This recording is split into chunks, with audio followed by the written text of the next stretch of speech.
morte. Cumprimento os meus colegas de mesa, um abraço especial ao meu amigo José Fernando também, que nos conhecemos numa fase interessante da nossa vida, que é a construção de um doutoramento e que se perpetua também pela vida fora e seguramente irá manter-se para além da morte em algum sítio que nos iremos encontrar. Sem mais delongas, porque o tempo também escasseia, eu trago-vos aqui, eu tenho alguma dificuldade em ficar preso aos slides, eu tive a hesitar várias vezes se havia de falar de uma forma mais livre, mas depois perco-me e se calhar ia perder mais tempo. Por isso, eu peço desculpa e vou tentar controlar aqui, através de algum tempo, esta forma de utilização dos slides, se me permitem. Então, desde logo, é importante nós pensarmos o quê? É importante pensarmos que, efetivamente, o luto decorre de algo que vai para além da própria morte. Temos estado a falar aqui da morte, o Luciano falava de que é isto da morte, desta ideia de uma eternidade. Mas se nós pensarmos quantas pessoas morreram ontem no mundo, quantas pessoas morreram anteontem no mundo, quantas vão morrer amanhã, é inevitável a morte. Portanto, não vale a pena andarmos aqui todos muito carregados da eternidade, porque ela será seguramente de uma outra forma. E então nós vemos o que ficam pessoas que estão vivas e que têm a ver, sobretudo, com a dinâmica que decorre daquela própria morte. E isto nós temos que entender, que, efetivamente, o luto é um processo, não é uma coisa estática, e como ali está descrito, o luto é um processo que tem várias dimensões. Desde logo... obrigado. Tem estas... ok. Eu já fiz o luto desta interferência, não tem problema, obrigado. Não há...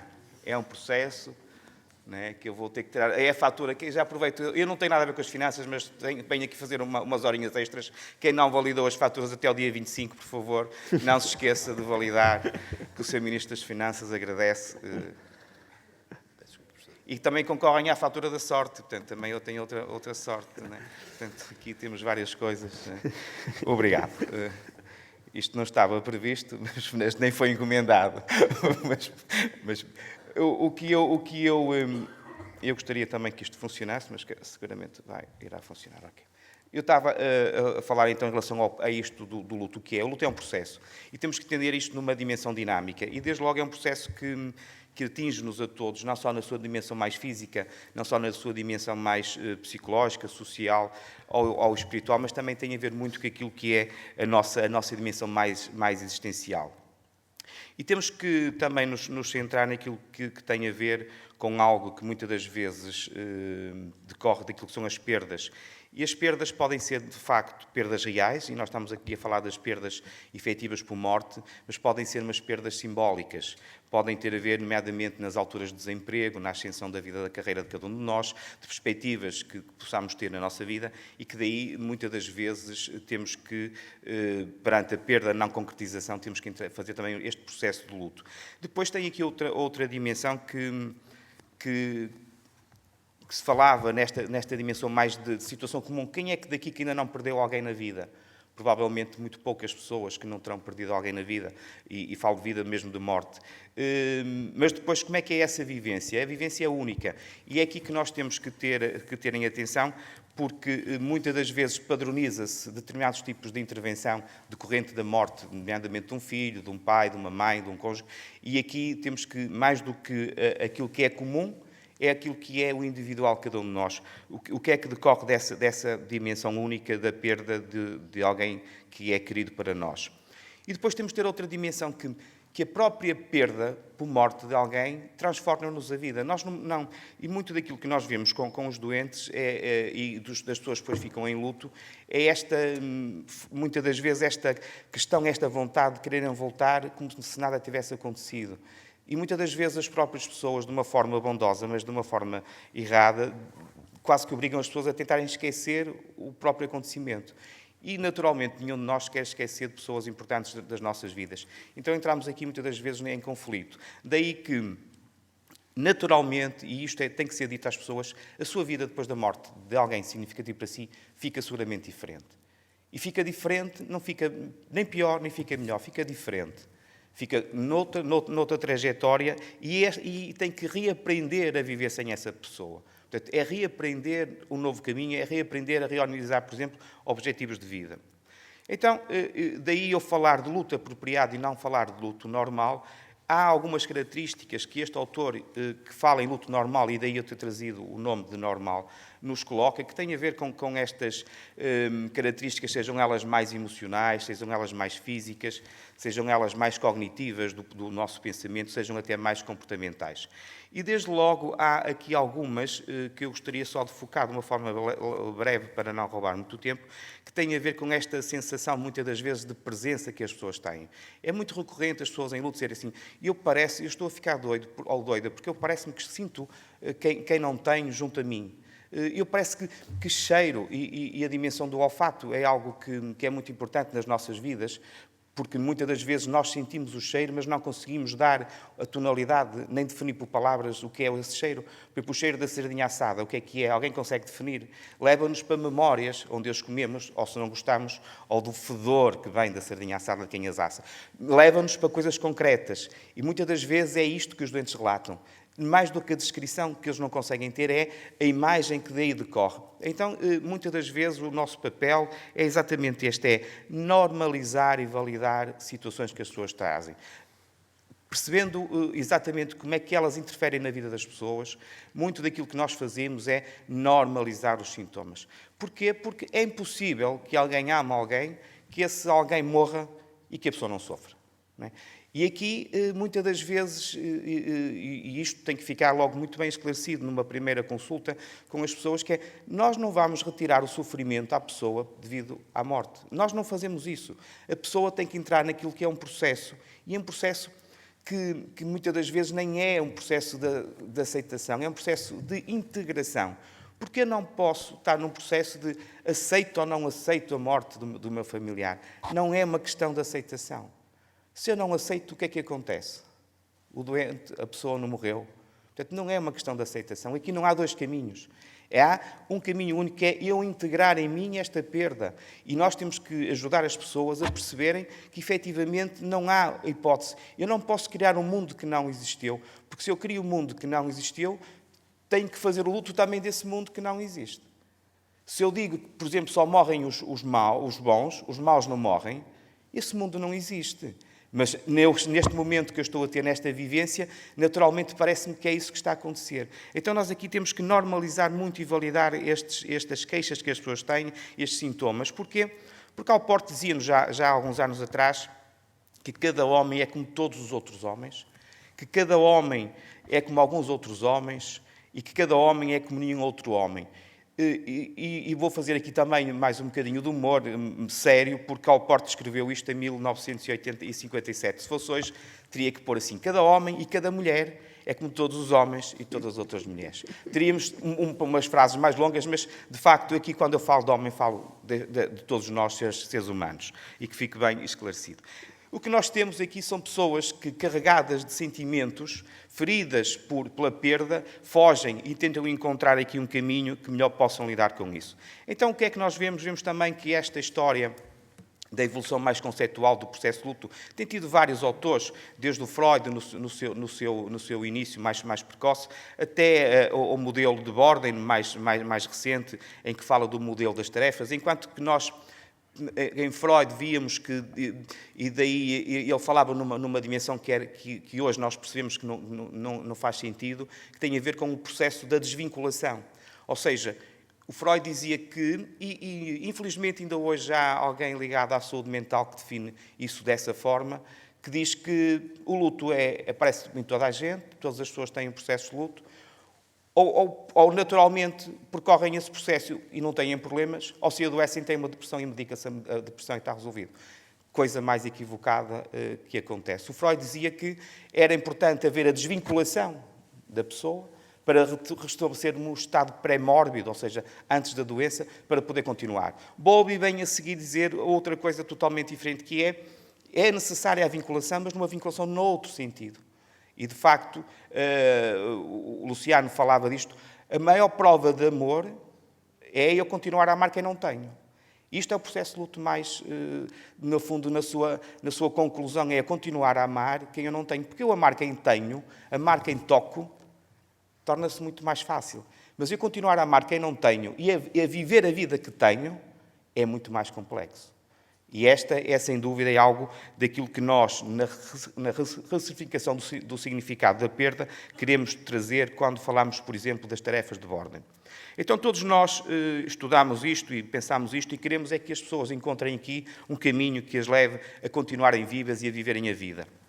Depois temos aqui este esquema que eu faço muito com as pessoas em luto, que tem a ver com este círculo maior. Eu penso que então, o luto não é um processo linear. Não se organiza desta forma, em que eu tenho uma perda e a seguir fico, ao fim de algum tempo, fico bem. E há pessoas que dizem, Soutor, não vale a pena muitas coisas porque com o tempo, isto cura. O tempo não cura. O tempo por si só não cura. Cura aquilo que eu faço no tempo que tenho. Isto é importante que as pessoas sejam elas mesmas as produtoras da mudança. E daí haver aqui alguma discórdia quando se fala dos modelos mais conhecidos de Bowlby, que é os modelos de fase.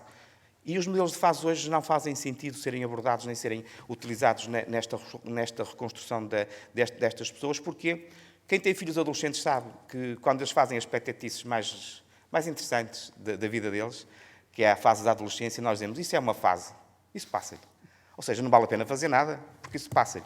Não, nos modelos de luto, nos processos de luto, a pessoa tem que reconstruir. Portanto, tem que ser modelos da própria reconstrução, tem que ser modelos reconstrutivistas ou construtivistas, que é importante. Daí, as pessoas muitas das vezes quererem ficar aqui neste círculo grande, e nós temos pessoas que continuam aqui porque não se querem esquecer deste acontecimento. E então aqui temos que trabalhar a rememorização daquilo que é a vivência que as pessoas vão tendo.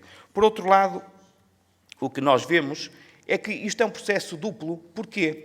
Porque é orientado pela perda.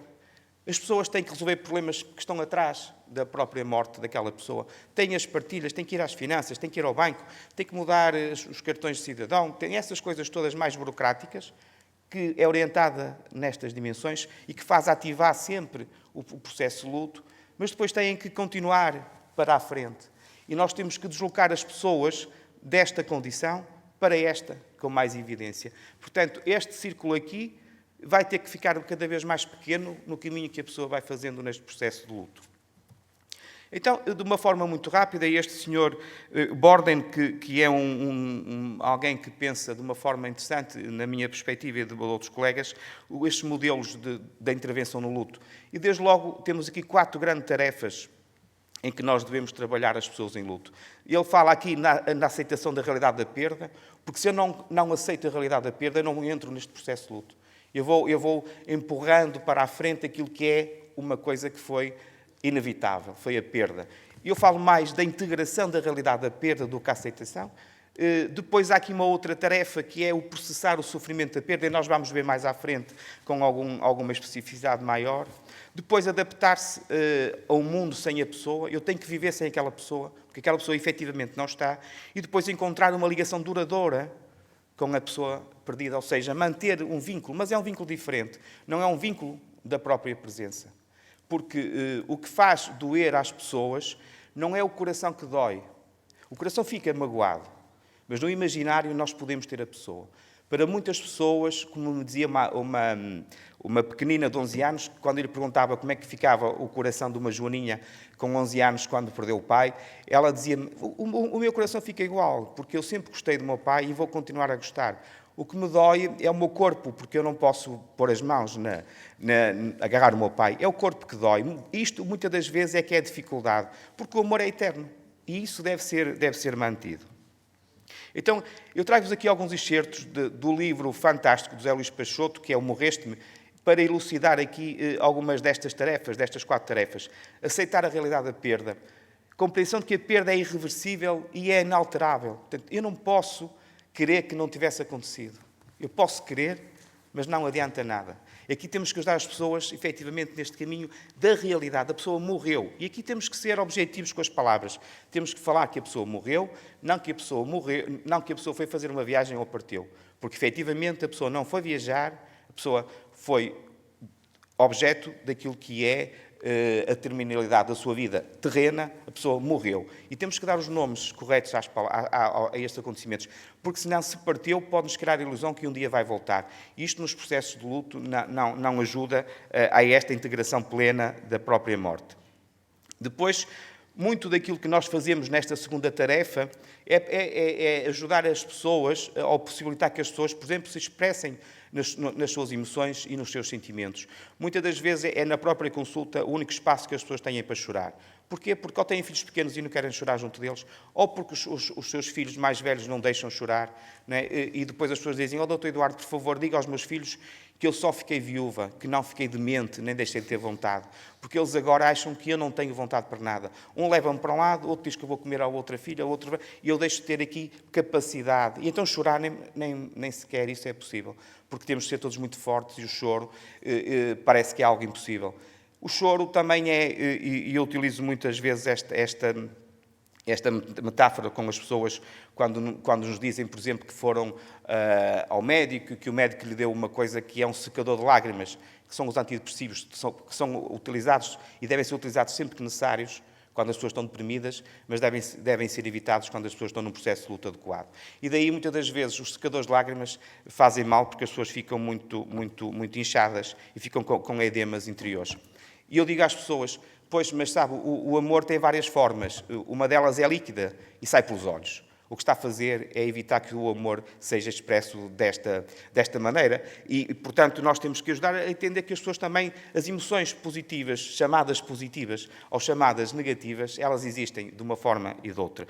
Depois, esta terceira tarefa tem a ver exatamente com a pessoa ser capaz de se adaptar ao mundo sem a pessoa perdida. Porque, efetivamente, há aqui 3 grandes níveis de adaptação. São elas mais as externas, são elas aquelas que me dizem mais respeito e são as internas, mas também são as outras mais da sua dimensão espiritual. Portanto, há aqui este caminho que tem que ser feito nos processos de luto, assim isso obriga. Depois vejam o que é que nos diz o Zé Luís Peixoto nesta expectativa, na angústia. Preciso te ouvir, preciso que me estendas a mão. Esta necessidade que vai mais além daquilo que possa ser o próprio pensamento. Depois, uma quarta tarefa e última, que tem a ver com encontrar uma ligação que seja uma ligação contínua para a vida com esta pessoa. E tem a ver muito com esta reconstrução do próprio significado da perda. O que é que eu encontro aqui para significar esta perda? Tenho que ressignificar também esta ligação que tinha com a pessoa que morreu. Tenho que manter aqui um elo, que é um elo eterno. São memórias que nunca desaparecem. Mantendo-me eu vivo, consigo sempre que quiser trazer para mim todas estas dimensões da vivência com a pessoa. E depois, naturalmente, esta dimensão mais espiritual e da transcendência pode ser e deve ser muito trabalhada para que as pessoas também possam manter vivo esta dimensão. E vejam, como dizia o Zé Luís Peixoto, deixaste ficar em tudo. Ou seja, a pessoa está em tudo. E todos nós recordamos nas pessoas que perdemos na nossa vida, que efetivamente parece que tudo fica, se nós quisermos lembrar das pessoas que já fazem parte da nossa história, mas não da nossa história presente. Então, neste processo de luto, nós não podemos retirar a pessoa do meio em que está a viver. Porquê? Porque ela não fica isolada. O mundo continua e aquilo que surgem também são algumas situações que decorrem exatamente da experiência da própria perda. Como é que ela ocorreu? De que forma é que depois da morte eu continuo a viver? E o que nós vemos é que há aqui alguns fatores mediadores deste processo e que deve-se ter em conta quando se está a intervir com estas pessoas. Desde logo, qual era a relação que a pessoa tinha com a pessoa que morreu? É diferente uma relação do menino que tem o avô que o leva todos os dias à escola ou ao colégio de manhã e o vai buscar à tarde, com aquele menino que tem o avô que está nos Estados Unidos e que só o vê uma vez ou 2 vezes por ano. Naturalmente, as relações aqui são diferentes. Como também o tipo de vínculo. Que tipo de vínculo? Eu tenho um vínculo autónomo e forte ou tenho um vínculo mais ambivalente e mais frágil? Depois, como é evidente, a forma da própria morte. Como é que a pessoa morreu? As últimas imagens que eu tenho são imagens de sofrimento ou são imagens de tranquilidade da pessoa querida? Como é que isto aconteceu? Foi uma morte súbita e nós vamos ver mais à frente um bocadinho que tipos de influências isto pode ter. Depois, como é evidente, como é que eu já tenho a minha personalidade? Que variáveis da personalidade eu tenho? Sou uma pessoa mais ansiosa? Sou menos ansiosa? Sou já mais depressivo ou menos depressivo? Tudo isto vai ter implicações neste processo. As variáveis sociais, como é evidente, uma mãe que fica com 2 ou 3 filhos pequeninos e que está desempregada, naturalmente terá mais dificuldades em restabelecer todo este processo do que alguém que tem um suporte social mais alargado. E depois, estes fatores estressantes concomitantes, coisas da própria vida, se aparece uma outra doença, um elemento da família, no próprio cônjuge, tudo isto são fatores que devemos ter em conta. E depois há aquilo que agora está a ser trabalhado e que em breve iremos ter nos centros, nos cuidados primários, que é um olhar diferente sobre estes problemas do luto e do luto prolongado, nomeadamente numa dimensão mais preventiva e que estarão para sair linhas orientadoras muito em breve da Direção-Geral de Saúde para que a nível dos cuidados primários haja um olhar diferente para estas problemáticas do luto. E então vemos que, sem dúvida, o luto é algo que é único e de experiência individual única, mas isto leva-nos a que, então, tenhamos que ter aqui algum cuidado para perceber como é que a pessoa se pode ajustar e adaptar a esta condição. Então, há desde logo aqui alguns fatores de risco, são nomeadamente os fatores de riscos mais pessoais, depois os mais interpessoais e depois os circunstanciais. De uma forma também muito rápida, para não sair fora da hora que tenho para abordar estes temas, há aqui algumas características pessoais, desde logo se a idade jovem da pessoa que morreu, depois ou a idade avançada da pessoa que fica em luto, depois se existem alguns antecedentes psiquiátricos, se há algumas tentativas de suicídio prévias ou se mantém esta ideação suicida, se há consumos de algumas substâncias.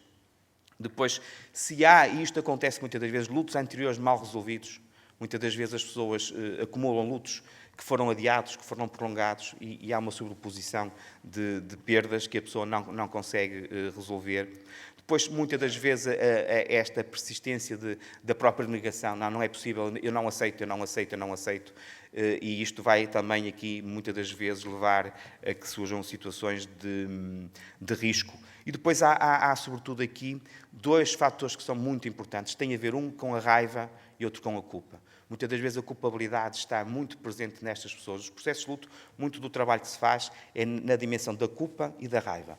Da raiva porque morreste, da raiva porque não devias ter morrido agora, que era a parte mais importante da minha vida. Mas eu não posso estar com raiva sobre o meu pai ou sobre a minha mãe. Na raiva, por exemplo, porque é que tu te suicidaste? Não é? E temos que ter aqui muito cuidado e ajudar as pessoas de uma forma muito delicada a que possam verbalizar que, por exemplo, eu tenho raiva por o meu pai se ter suicidado. Eu estou furioso, estou zangado por aquilo que ele fez. Porque isto, muitas das vezes, numa validade ou numa validação de juízo, de valor, é extremamente difícil as pessoas verbalizarem isto de uma forma tranquila e que não pensem que estão a ser julgados. Depois, estas dimensões mais interpessoais têm a ver com as perdas de filhos, não é? Que nós sabemos que também é sempre um acontecimento muito intenso e trágico para o casal. Depois, relações conflituosas, coisas que ficaram por dizer e por fazer. Imaginem muitas das vezes os filhos dizerem aos pais: queria que tu morresses porque não me deixam ir à discoteca. Se tu morresses, ao menos eu tinha a liberdade. Infelizmente, passado algum tempo, este pai morre. O que é que fica? Fica, de facto, muitas das vezes, este ruído de fundo. Fui eu que, se calhar, que contribuí para a morte do meu pai. Portanto, eu não devia ter dito. Tudo isto são situações, coisas que não se deve dizer, ou que se deve dizer e que não são ditas. Por exemplo, muitas das vezes os doentes no fim de vida dizem-me coisas do género: sabe, o que mais me custa não é eu morrer, porque eu já fiz o meu percurso, é deixar os meus filhos, que tanto amo e que eles tanto me amam, ou a minha esposa, que tanto me ama. E quando eu pergunto, quando foi a última vez que disse isso? E eles, de uma forma quase regular, dizem: eles sabem, não é preciso dizer que eles sabem. Sim, mas não foi essa a questão que eu lhe perguntei, é se sabem ou não sabem. Perguntei se disse, quando foi a última vez que disse. E isto é importante ajudarmos as pessoas a verbalizarem. Oh, Soutor, mas eles sabem, sim, eu sei que eles sabem. Mas quando é que ele disse? Não é? As palavras têm que ser ditas, têm que ser explícitas, porque se não ficarem explícitas, ficam imaginárias. E na nossa imaginação nós podemos cair naquilo que é uma dificuldade tremenda de se eu soubesse, se eu sabia, que é muito das palavras que aparecem nos processos de luto, na nossa intervenção é: porque é que eu não fiz? Porque é que eu não disse? Se eu soubesse ou se eu sabia, tinha feito de uma forma diferente. Então, muito da intervenção também nos processos de luto tem que ser antes que a pessoa morra. Depois temos estas dimensões mais circunstanciais, que têm a ver exatamente com que tipo de morte. Uma morte súbita é sempre uma morte, de facto, que causa um abalo tremendo nas pessoas. E é muito curioso também que as pessoas que, mesmo em alguns processos de acompanhamento de doentes em fim de vida, depois nos processos de luto as pessoas dizem, sabe, doutor, mais valia ter morrido de uma forma súbita. Mais valia ter morrido assim. E porquê que mais valia ter morrido assim? Porque, doutor, assim, olha, a minha vizinha, o marido, coitadinho, teve uma morte santa. Então, e como é que foi a morte santa do vizinho da sua amiga? Doutor, estava a dormir e quando acordou estava morto. De facto, a morte, eu não sei se a morte, e pergunta à pessoa, mas como é que sabe que a morte foi santa? Doutor, então deitou-se e não acordou mais. Não chateou, entre aspas, ninguém. Ficou sereno. Olha, e como é que sabe se foi santa? Doutor, porque ficou assim.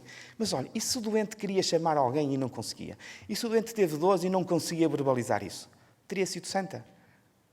Pois, eu assim não sei. Pois, para quem vê, a morte pode ser santa. Parece que não agride. Parece que é uma morte serena. 2 minutos. E 2? Pronto, está bem.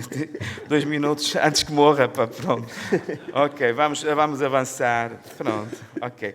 Luto apropriado versus luto prolongado. Vamos só também falar aqui como é que ele pode ser prolongado. E nós temos que ter aqui este cuidado, que há, de facto, o luto adaptativo na maior parte das pessoas, em 70%, 80% das pessoas têm o luto adaptativo. Temos depois aqui uma área de luto prolongado bem diagnosticado, mas temos que ter atenção a esta franja de população que aqui está, que se não tiver ajuda pode perfeitamente vir a desenvolver um luto prolongado. Pronto, e esta é uma imagem que eu não sei o que é que esta pessoa está a pensar. Eu, quando ponho isto aos alunos, saem daqui uma panóplia de ideias sobre o que a pessoa está a pensar, mas há uma coisa que eu não tenho nesta fotografia ou neste desenho, que é a boca nesta pessoa. E mais do que tudo, daquilo que eu posso interpretar, é o que esta pessoa me tem para dizer. Só depois dela me dizer algo é que eu posso construir aqui um processo de ajuda nesta dimensão de luto. Porque senão eu fico a imaginar o que é que ela está a ver e ela não me disse nada. Porquê? Porque tem a ver exatamente com estas dificuldades. Então, acompanhar as pessoas em luto é importante o quê? Primeiro, ter competência. Depois, ter sabedoria. Ou seja, eu posso ter competência, mas posso não ser sábio na forma como transmito essa competência. Depois, eu tenho que estar liberto dos próprios medos da minha morte. Porque senão não consigo chegar junto do outro. Depois, tenho que fazer disto um verdadeiro encontro, em que duas pessoas estão perfeitamente nuas naquilo que é a sua dimensão mais humana. E é neste encontro em que um espera de algo do outro que se pode perfeitamente fazer este caminho. Depois, tem que ser um caminho honesto. Eu não posso fazer de conta que estou interessado nesta pessoa. Tenho que estar honestamente, sinceramente e autenticamente interessado. Depois, termino com esta dimensão de este reencontro entre o meu tu sem o teu eu. Ou seja, eu tenho-te não te tendo. E então, o luto terá fim ou não? E mesmo para terminar, e utilizando só 1 minuto e meio, que ainda fica a ganhar, Miguel Esteves Cardoso dizia-nos uma coisa interessantíssima. A tristeza só há de passar entristecendo-se. Não se pode esquecer alguém antes de terminar de lembrá-lo. Quem procura evitar o luto prolonga-o no tempo e desonra na alma. A saudade é uma dor que pode passar depois de devidamente doída, devidamente honrada. Estas são umas frases muito interessantes do Miguel Esteves Cardoso e eu, no meu narcisismo, termino com uma frase minha, desculpem a expressão, mas tem a ver exatamente o que é que o luto é. É, sobretudo, nunca perder de mim quem eu não tenho, sabendo que não o tenho, efetivamente. Muito obrigado e espero ter concluído sem muito atraso.